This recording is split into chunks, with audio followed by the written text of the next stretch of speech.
아, 여러분, 얼마 전에 우리는 코비드-19이라고 하는 팬데믹을 겪었습니다. 그런데 이 팬데믹이 지금에만 있던 게 아니에요.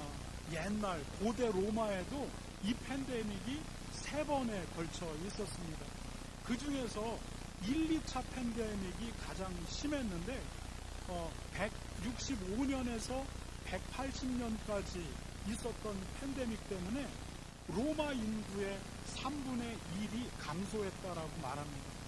그 다음에 이어지는 250년에서 270년 사이에 일어났던 3차 팬데믹 때문에 로마의 알렉산드리아라고 하는 도시의 인구가 50만 명이었는데 단지 19만 명이 살아남았다라고 합니다.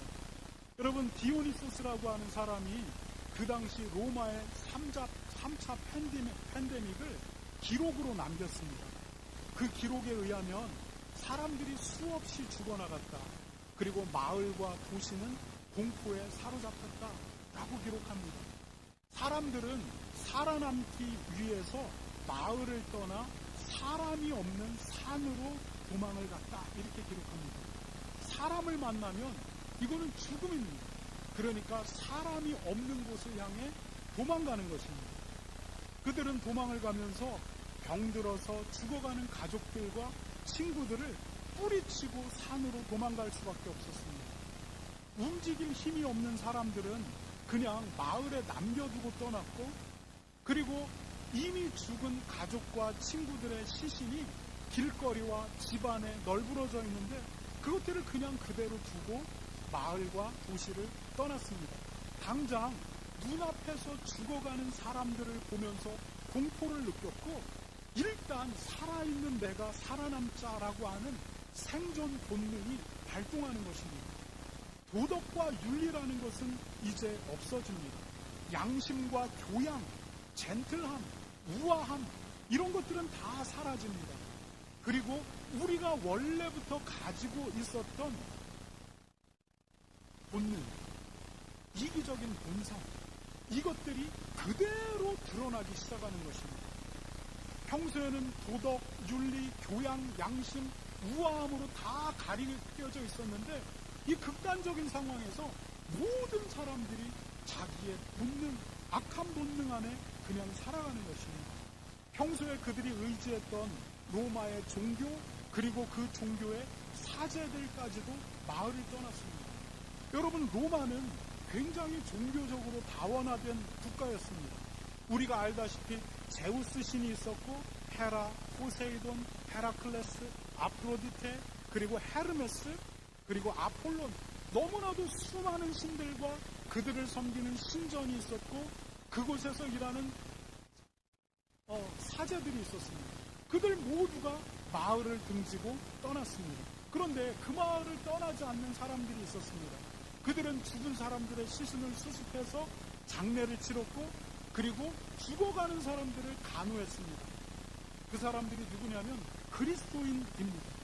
로마인들이 죽여야 한다라고 말했던 사람들, 그래서 나무에 달아서 횃불처럼 태워 죽였었던 사람들, 그리고 원형 경기장에서 짐승의 밥으로 던져주었던 사람들, 그 그리스도인들만 마을에 남아서 시신을 거두고 병든 자들을 간호했습니다.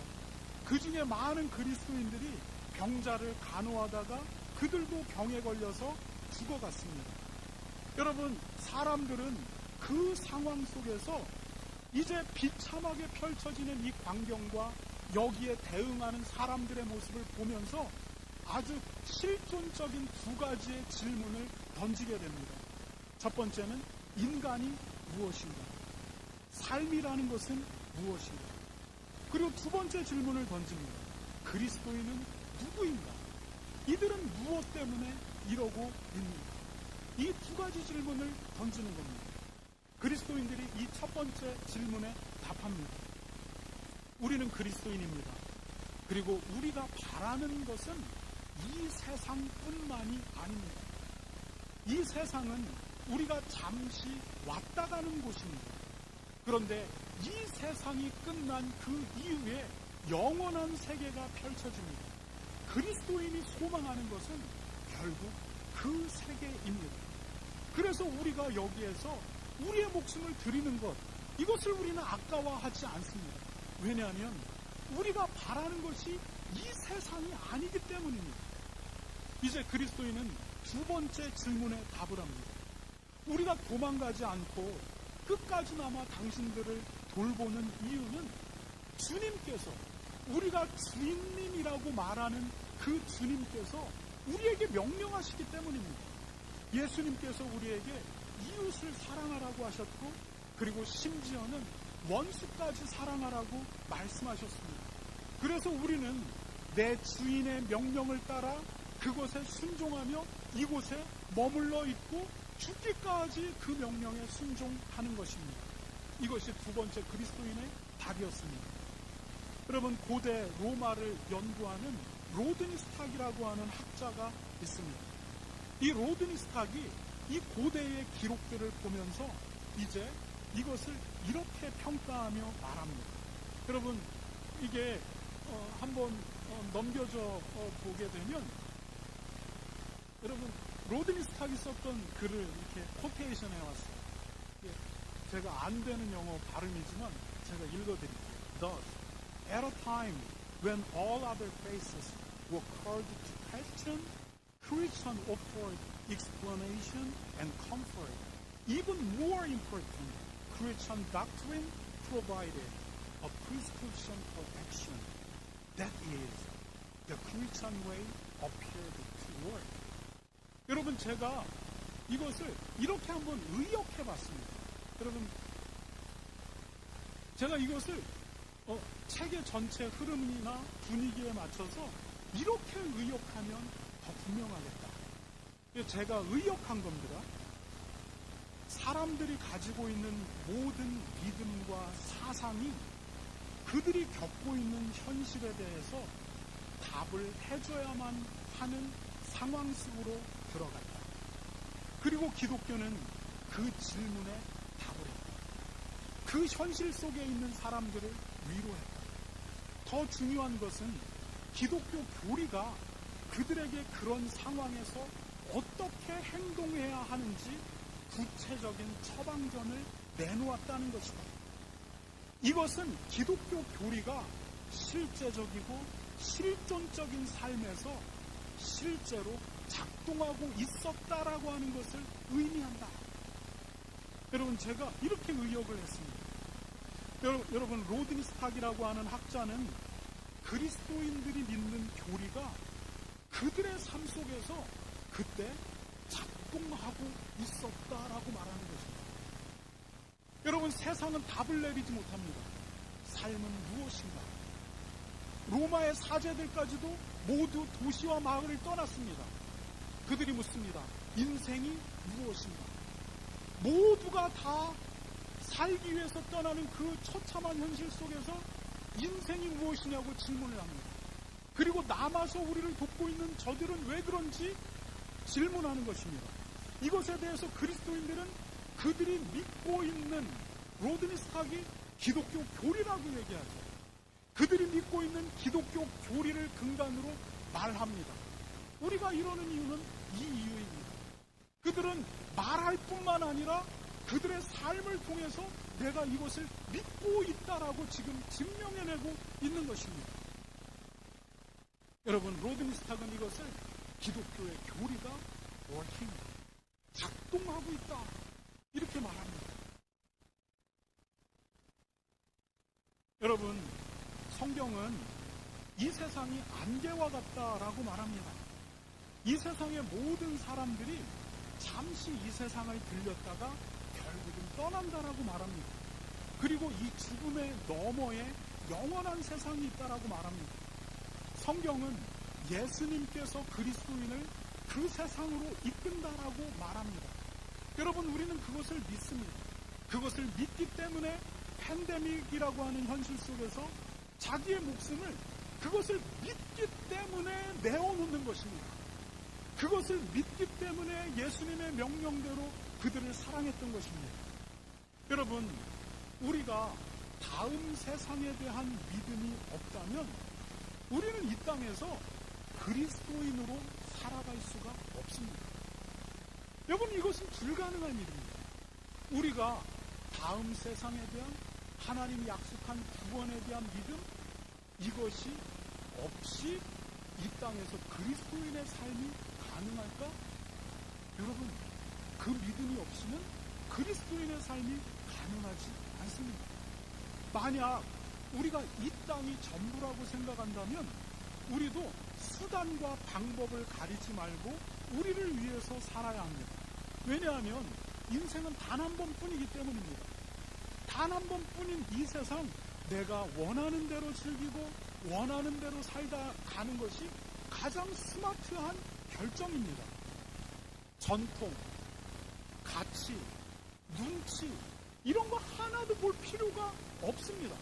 그냥 내가 원하는 것, 내가 느끼고 싶은 것, 그것을 위해서 살면 다입니다. 그러나 성경은 이 세상이 전부가 아니다라고 말합니다. 죽음 이후에 우리가 바라는 영원한 세상이 있다라고 성경은 말합니다. 예수님께서 당신을 주님이라고 믿고 의지하는 사람들을 그 세계로 이끌 것이다 라고 약속하고 있다는 것입니다. 여러분, 이것은 우리는 구원이라고 이야기합니다. 그리스도인의 삶은 기본적으로 이 구원에 바탕을 두고 있습니다. 만약에 이 구원의 약속에 바탕을 두지 않으면 이 땅에서 그리스도인으로서의 삶이 성립하지 않습니다.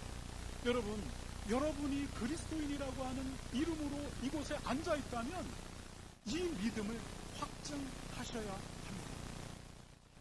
성경은 예수님께서 우리에게 구원을 주기 위해서 오셨다. 예수님이 2000년 전 이 세상에 오신 이유, 그것이 무엇이냐면 우리를 구원하기 위해 오셨다라고 말합니다. 우리가 요한복음 1장 9절에서 13절을 함께 읽어보도록 하겠습니다. 제가 먼저 읽겠습니다. 참빛 곧 세상에 와서 각 사람에게 비추는 빛이 있었나니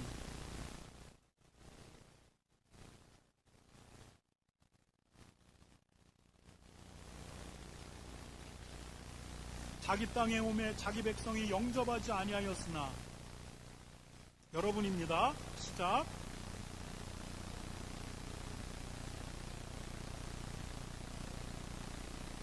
함께 읽겠습니다. 이는 혈통으로나 육정으로나 사람의 뜻으로 나지 아니하고 오직 하나님께로부터 난 자들이니라. 아멘. 여러분, 예수님이 이 땅에 빛으로 오셨다 이렇게 얘기합니다. 그런데 희한한 건 뭐냐면, 그런데 이 세상 사람들이 그 빛을 받아들이지 않았다 이렇게 얘기합니다. 빛이신 예수님이 이 땅에 왔는데 이 세상이 예수님을 왜 받아들이지 않았을까? 요한복음 3장 19절은 그 이유를 이렇게 이야기합니다. 우리가 함께 읽겠습니다. 시작. 그 정죄는 이것이니 곧 빛이 세상에 왔으되 사람들이 자기 행위가 악함으로 빛보다 어두움을 더 사랑한 것이니라. 사람들이 왜 빛을 좋아하지 않았습니까? 왜냐하면 사람들이 어둠입니다. 여러분, 우리 모두가 어둠입니다. 여러분, 여러분의 내면을 여러분 스스로가 정직하게 살펴보시기 바랍니다. 여러분, 우리의 내면 안에 더럽고 어두운 것밖에 없습니다. 우리의 내면 안에 깨어진 나밖에 없습니다. 여러분, 우리가 깨어진 나밖에 없으니까 내가 자존감이 낮은 겁니다. 다른 사람이 대단해서가 아니라 내가 내 안에 내 내면을 보니까 내가 깨어지고 더럽고 온전하지 못한 걸 나 스스로 발견합니다. 그래서 모든 사람들이 자존감이 낮습니다. 그래서 이것을 가려보려고 이것도 하고 저것도 하고 다 합니다. 우리 안에 어두움, 이 어두움이 죄인데 이것이 우리 속에 있다라고 말합니다. 근데 성경은 우리 모두에게 그것이 있다라고 얘기합니다. 그런데 우리가 착각하는 것은 다른 사람은 멀쩡해 보이고 나는 내 속을 아니까 나만 그런 것 같습니다. 나만 뭔가 불완전한 것 같고, 나만 뭔가 깨어져 있는 것 같고, 나만 뭔가 잘못되어져 있는 것 같습니다. 그래서 사람들에게 들키지 않으려고 수없이 노력합니다. 공부도 하고 차도 사고 집도 사고, 그 다음에 멋진 명품으로 두르기도 하고, 그리고 내가 똑똑하다라고 자랑도 합니다. 내가 부족하고 깨어져 있고 더럽고 어둡다라고 하는 것을 사람들에게 드러내고 싶지 않은 것입니다. 그런데 갑자기 빛이 나타나는 것입니다. 빛은 어두움을 밝힙니다. 빛은 우리 속에 감추어져 있는 것을 다 드러냅니다. 이 빛이 딱 들어오는 순간 내 안에 더러운 것들이 다 밝혀지는 겁니다. 갑자기 내가 나름 잘생겼다라고 생각하는데 정말 원빈과 같은 어떤 사람, 후광이 비치는 사람이 딱 들어오면서 내가 못생겼다라고 하는 것을 증명해낼 때와 같은 분노, 내가 어둡다라고 하는 것, 내가 더럽다라고 하는 것, 이것이 빛이 등장하자 이것이 드러나기 시작하는 것입니다. 그래서 사람들이 이 어두움을 미워했다라고 말합니다. 여러분, 조금 더 실제적인 예를 제가 들어보도록 하겠습니다. 여러분, 누군가가 단란주점에서 질펀하게 놀려고 딱 모였습니다. 그런데 어떤 사람이 일어나서 말하는 것입니다. 나는 예수 믿는 사람입니다. 그래서 나는 그렇게 놀지 않을 것입니다. 라고 그 자리에서 일어나서 말하는 겁니다. 그러면 여러분, 사람들의 반응이 어떻습니까? 그래, 맞아. 이것은 옳지 않아. 이것은 깨끗하지 않아. 우리 다 함께 회개하고 우리 다 짜장면집으로 옮기자. 이렇게 말합니까? 그렇지 않습니다. 누군가가 그렇게 말하는 순간 분위기는 싸해집니다. 그리고 그렇게 말한 사람은 노려보기 시작합니다. 네가 뭔데? 분위기를 이렇게 만들죠. 여러분, 그리고 그가 정상인데 그 사람은 이제 죄인 취급합니다. 마치 우리가 모여서 어떤 불법을 행해서 이 불법을 으로 큰 돈을 벌기로 작정했습니다. 야, 이게 불법이긴 하지만 큰 돈을 벌 수 있어. 그리고 모두가 의기투합했습니다. 그리고 확률은 100%야. 그리고 조금 있으면 이 돈을 얻을 수 있어. 그런데 어떤 사람이 나는 예수 믿는 사람입니다. 그래서 나는 할 수가 없습니다. 이것은 옳지 않습니다라고 중간에서 일어나는 것입니다. 그러면 사람들이 우리 모두 회개하자. 그리고 이렇게 하려고 했던 거 다 취소하자. 이렇게 말합니까? 그렇지 않습니다. 갑자기 분위기가 싸해집니다. 그리고 그를 노려봅니다. 너 뭔데? 여러분, 어두움이 빛을 미워하는 것이 이러한 현상입니다. 여러분, 우리는 어둡습니다. 그래서 빛이 우리를 비춰서 우리의 속에 있는 것들을 다 밝혀내기 시작하면 이제 불편하고 어떨 땐 화가 나고 분노가 일어납니다. 그래서 그 빛을 거부합니다. 그런데 여러분, 성경은 뭐라고 얘기합니까? 성경은 뭐라고 얘기하냐면, 그러나 영접하는 자, 그 빛을 받아들이는 자, 그리고 그 이름을 믿는 자, 그에게는 내가 하나님의 자녀가 되는 권세를 주겠다. 이렇게 말합니다. 여러분, 빛이 우리를 비춥니다. 더러운 게 드러납니다. 내가 판별이 됩니다. 내가 더럽다고. 그러면 주님께 그것을 거부하지 않고, 주님이 나를 비추고 계신데 내가 얼마나 더러운지 아시죠? 주님, 내가 얼마나 깨어져 있는지 아시죠? 주님, 내가 얼마나 부족한 사람인지 아시죠? 나는 이 상태입니다. 빛 대신 예수님이 내 안에 들어와 주십시오. 그래서 그 빛으로 나를 씻어 주십시오. 나를 깨끗게 해 주십시오. 나에게는 소망이 없습니다. 나는 아무런 능력이 없습니다. 빛 대신 주님, 나한테 오십시오. 그리고 나를 이 사망의 몸에서 구원해 주십시오. 이렇게 받아들이면 주님이 그를 하나님의 백성으로 삼는다라고 약속하고 있습니다. 여러분, 오늘 우리가 아까 읽었던 요한복음의 말씀, 요한복음 3장 19절의 말씀, 정죄는 이것이니,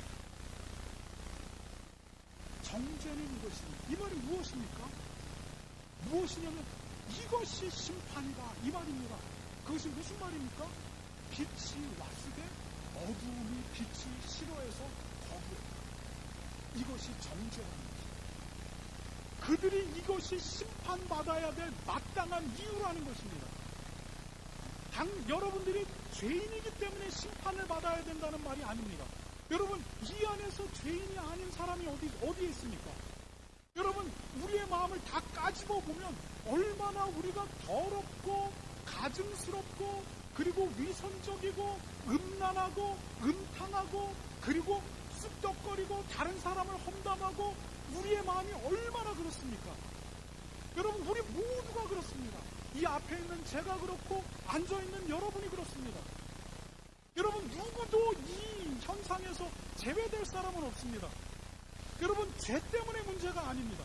그런데 그 빛이, 치료하는 빛이, 우리를 드러내는 빛이 왔는데 이 어두움이 끝까지 어두움에 있으려고 그 빛을 킥아웃하는 겁니다. 왜 네가 뭔데 나를 비추라? 네가 뭔데 나로 하여금 더럽다라고 하는 것을 증명해내고요. 화나네? 그리고 이 빛을 거부하는 거예요. 성경이 뭐라고 얘기하냐면 이것이 정죄의 이유다. 여러분이 죄인이기 때문이 아닙니다. 여러분의 이 상태를 치유하려고 오신 빛 대신 예수 그리스도, 그분이 우리를 비추면서 우리가 어떤 죄의 상태에 있는지 비추고 있는데 그분을 킥아웃 시키는 겁니다. 그러면 구원은 무엇입니까? 그분께 나 자신을 보이고 빛 대신 주님이 나를 비추시는데 주님, 이 모습 그대로 나는 소망이 없습니다. 주님이 나에게 오십시오. 그 빛을 받아들이는 사람, 영접하는 사람, 곧 그 이름을 믿는 자들에게는 하나님의 자녀가 되는 권세 주겠다라고 약속하는 겁니다. 이는 혈통으로나 육적으로나 사람의 뜻으로 나지 아니하고 오직 하나님께로부터 난 자들이다, 이렇게 얘기합니다. 이것은 인종을 초월합니다. 이것은 성별을 초월합니다. 이거는 학력과 그리고 출신을 초월합니다. 이것은 지금 내가 마약에 쪄들어 있는 사람이든지, 이것은 내가 다운타운에서 몸을 팔고 있는 사람이든지, 이것은 내가 어떠한 사람이든지 상관없고 이 빛이 나에게로 올 때 이 빛을 영접하는 자, 그에게 구원이 허락되는데 이것이 그들이 하나님께로부터 난 자들이다라고 말하고 있는 것입니다. 여러분, 이 믿음을 가지시기 바랍니다. 그런데 어떤 분들이 이렇게 얘기합니다. 이 구원은 너무 쉬워 보여요. 그 예수님을 그냥 믿고 받아들이면 된다고? 너무 쉽다라고 말합니다. 그래서 이것은 너무 가벼워 보입니다. 여러분, 불교에 가보십시오. 불교에 가보면 그 불교 철학이 얼마나 고상해 보입니다. 그리고 열반에 이르려고 하는 그들의 노력과 수고와 계율이 얼마나 엄격합니까? 이 정도는 돼야지. 뭔가 우리에게 성취감을 느끼게 해줘야 되지. 그냥 내가 죄인이라는 것을 믿고 빛으로 오신 그 예수님 내 안에 들어오시라고 마음을 열고 믿어, 그러면 하나님의 백성이 되고 천국에 이르러 열반에 이르려고 그렇게 나를 치고 몸에 불까지 싸질르면서도 안 되는 그것이 이게 가능하다고? 너무 쉬워, 너무 가벼워, 그래서 난 이거 진리가 아니라고 킥아웃 할 거야, 이렇게 말합니다. 여러분, 이게 너무 쉽다라고 말합니다. 그러나 여러분, 이 믿음은 절대 쉬운 믿음이 아닙니다. 내가 한번 믿어줄게 라고 한다고 믿어지는 믿음이 아닙니다. 내가 오늘 결심한다고 뚝딱 내 안에 생기는 믿음이 아닙니다. 여러분, 이 믿음은 우리로부터 출발하지 않습니다. 이 믿음이 어떻게 오냐면 성령님께서 우리에게 이 믿음을 장착시켜 주셔야만 가능합니다. 여러분, 그래서 이 믿음을 가진 사람들이 복된 사람들입니다. 여러분, 그러나 성경이 이렇게 얘기합니다. 내가 문 밖에 서서 두드리노니, 우리를 두드리고 있다는 것입니다. 누구든지 그 마음을 열고, 마음을 열면, 마음을 열어라. 그러면 내가 너에게로 들어가 너와 더불어 먹고 너는 나와 더불어 먹는다. 뭐냐면 문을 열어라. 그러면 내가 들어가겠다. 그리고 내가 들어가서 이 믿음을 너에게 심어주겠다라고 얘기하는 겁니다.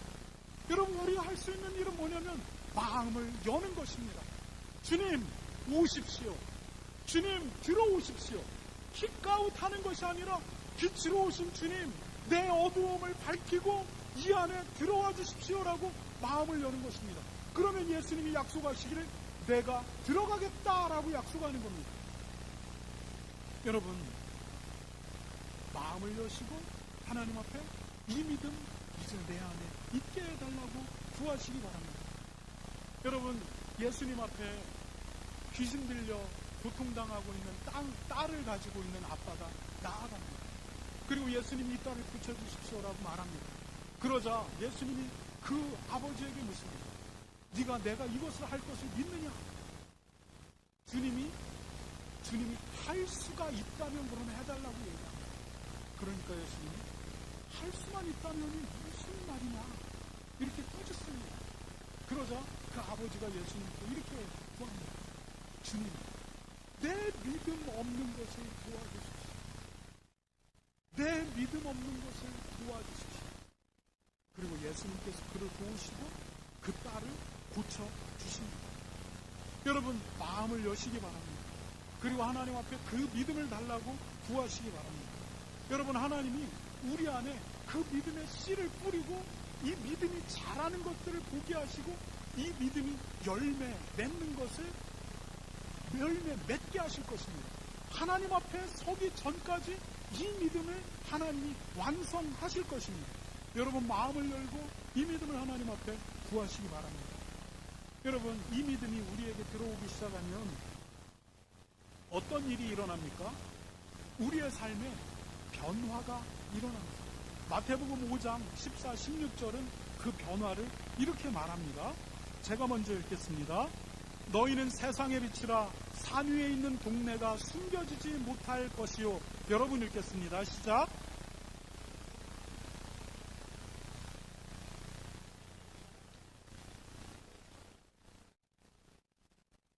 함께 읽겠습니다. 이와 같이 너희 빛이 사람 앞에 비치게 하여 그들로 너희 착한 행실을 보고 하늘에 계신 너희 아버지께 영광을 돌리게 하라. 여러분, 모든 것이 깜깜해지면 산 꼭대기에 있는 마을이 보이지가 않습니다. 여러분, 이스라엘의 집들은 회반죽으로 칠해진 집들이 있어요. 그래서 산 밑에서 큰 불을 피우게 되면 이 회반죽에 반사된 빛이 이렇게 드러나게 됩니다. 그래서 산 꼭대기에 있는 마을이 여기에서 빛을 비추면 깜깜할 때는 아무것도 보이지가 않는데 빛이 일어나니까 이제 그 회반죽이라는 마을과 집들이 펼쳐지는 겁니다. 여러분, 빛이 그 마을을 드러낼 뿐만이 아니라 그 마을에서도 이 아래에서 일어나고 있는 불타고 있는 이 불을 보게 됩니다.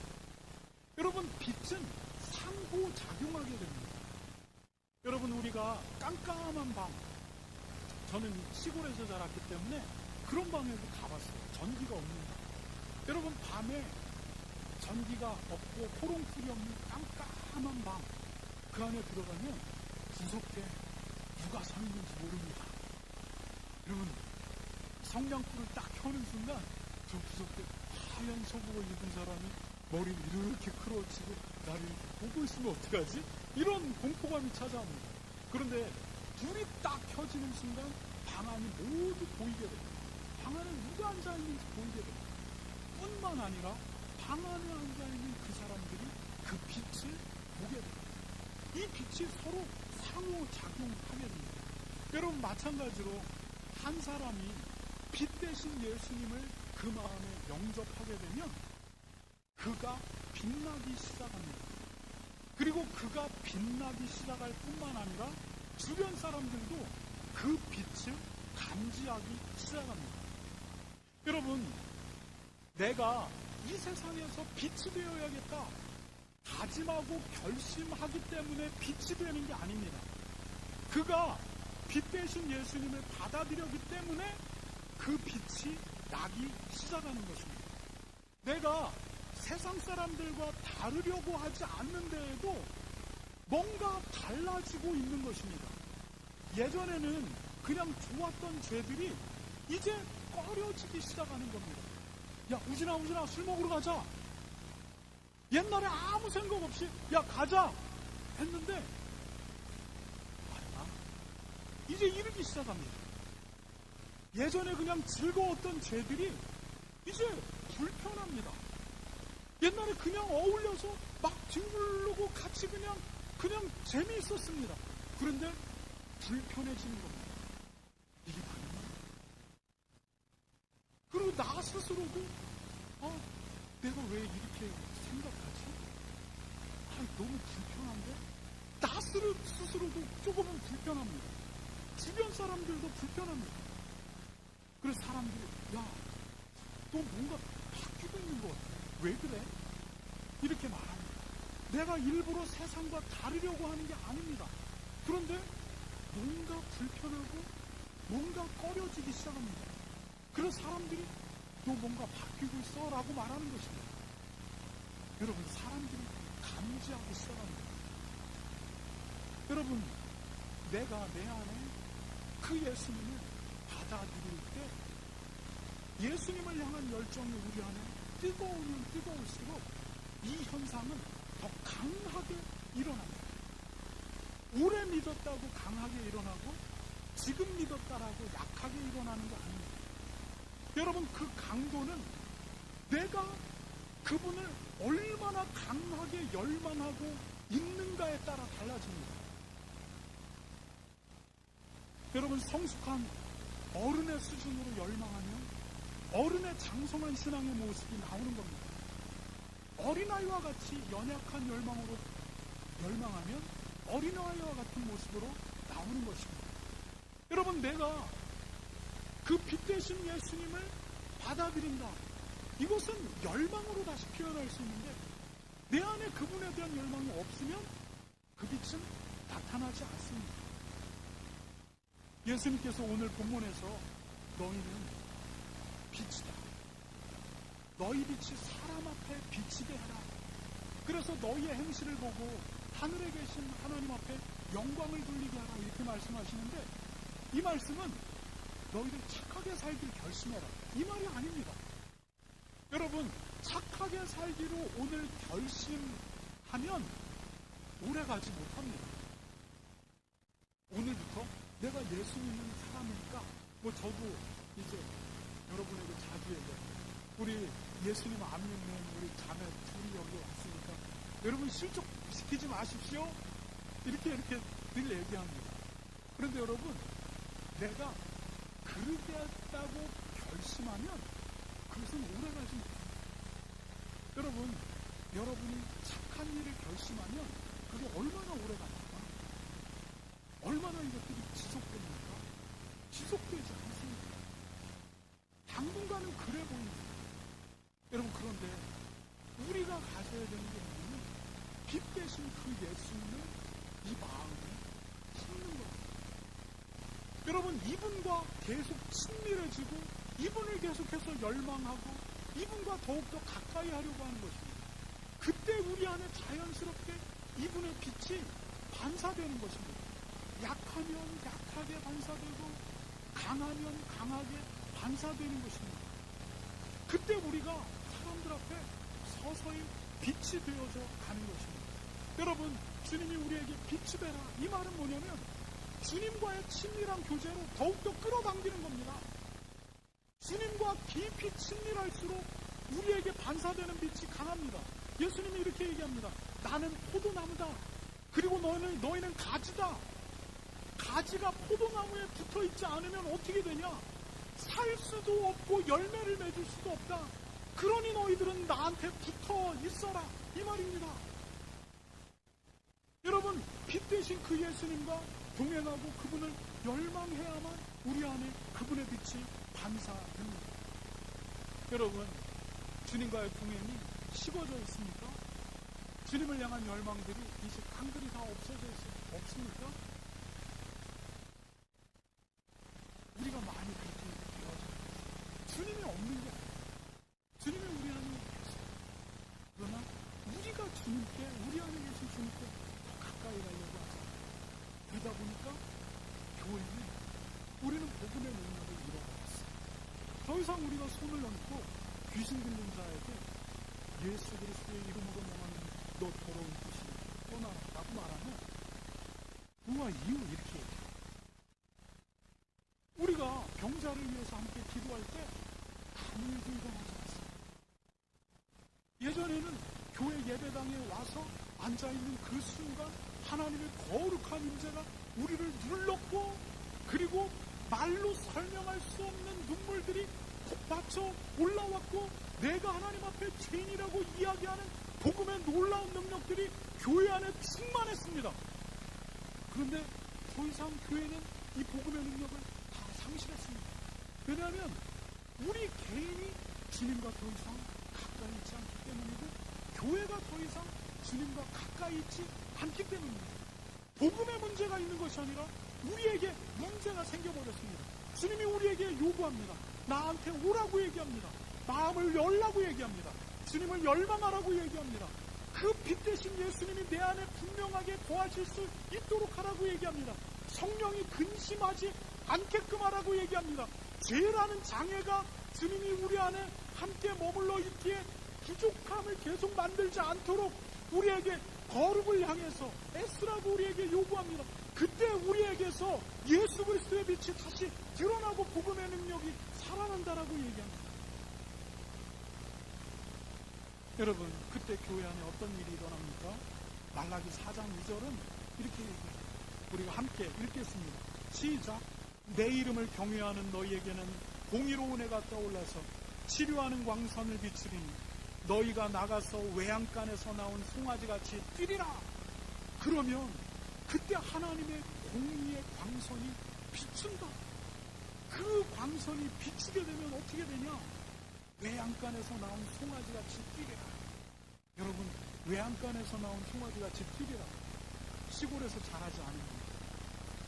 외양간에서 뛰쳐나온 송아지를 안 본 분들은 이게 무슨 말인지 알지 못합니다. 그러나 시골 출신인 저는 압니다. 외할아버지 집에서 소를 먹여보던 저는 압니다.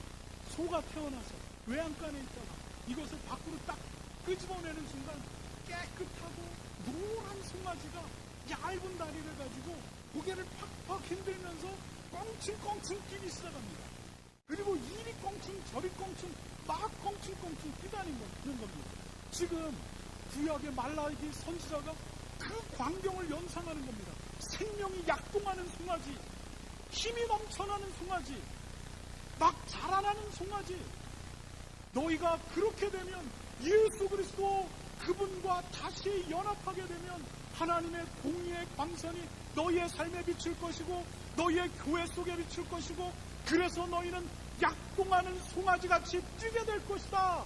너희의 죽은 심령이 다시 일어날 것이다. 너희의 마음에 유쾌함이 일어날 것이다.